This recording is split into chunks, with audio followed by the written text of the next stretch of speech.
I'll tell you what, Michael Steele's in a lot of trouble. I mean, before it was, fun and games. Now we got a serious issue on our hands. Okay. Now we told you he screwed up the finances. That got leaked to the Hill, and everybody's talking about, hey, wait a minute, we had $23 million in the beginning of the year. We're about to have these huge elections, obviously, in 2010, where it looks like we have momentum, but all of a sudden we're only down to $9 million. It seems like a bad management of the money. Of course, he's written his own book and came out, said, I don't think we're going to win in 2010. And people are like, what are you doing? You're the head of the RNC. You can't say to people we're not going to win. But what's even worse is afterwards he said, even if we won, I don't think we're ready to lead. Oh, you can't do that as the head of the RNC. That's crazy. So now people are, they've had enough. And apparently on the book issue, he didn't tell anybody he was going to write the book, which I find amazing. So House Republican leaders find out on television that Michael Steele has written a book and is out there, selling it all over television. And they're like, what? When did you write the book? Why didn't you tell anybody about it? And one of their concerns is that he's looking to cash in, right? He's using his position as the head of the RNC to make money for himself. It also turns out that he's making $20,000 a speech on the side.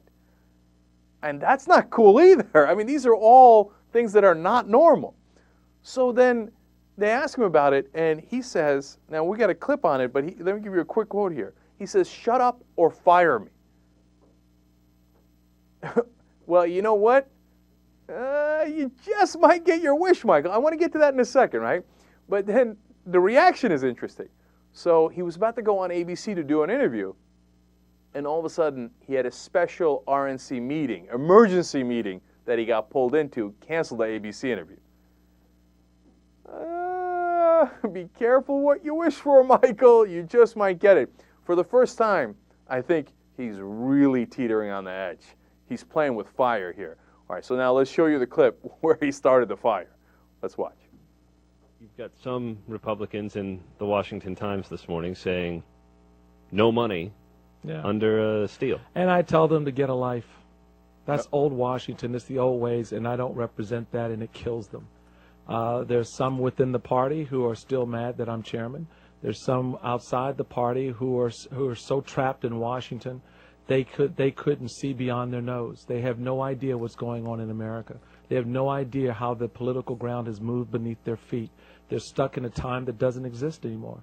And so here comes this 6'4" bald guy who's talking about hip hop Republicans, who's doing shows like D.L. Hughley and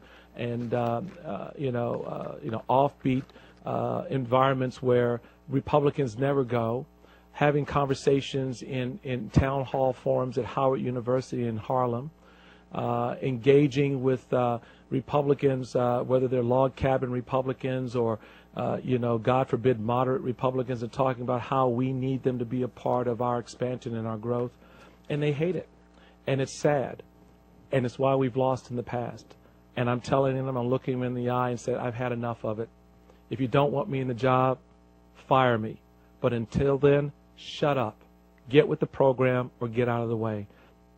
Oh, God.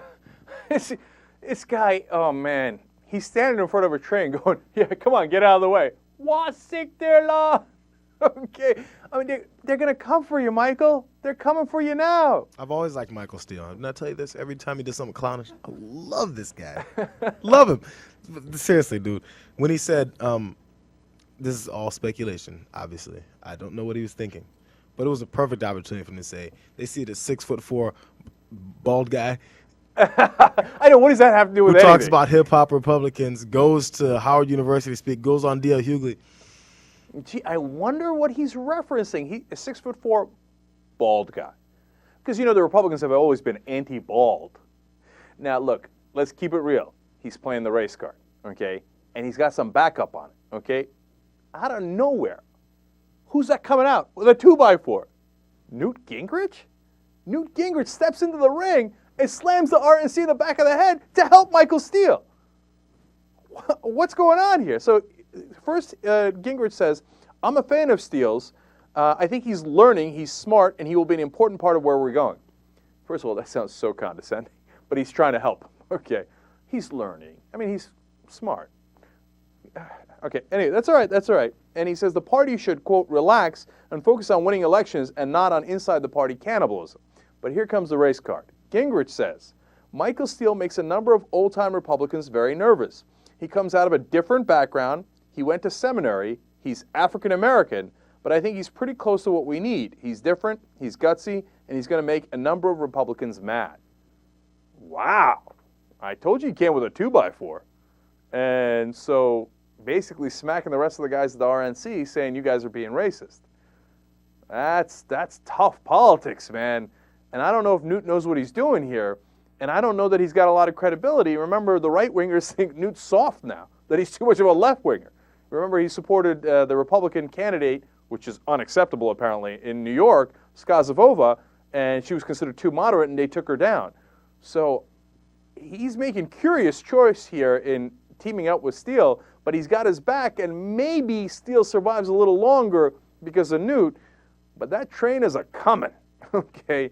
I mean, he gets pulled from that ABC interview. That's a pretty serious, attack, obviously. I mean, and in that earlier interview that we showed you, he's going after the other people in the Republican establishment very, very seriously. I mean, that's war right there.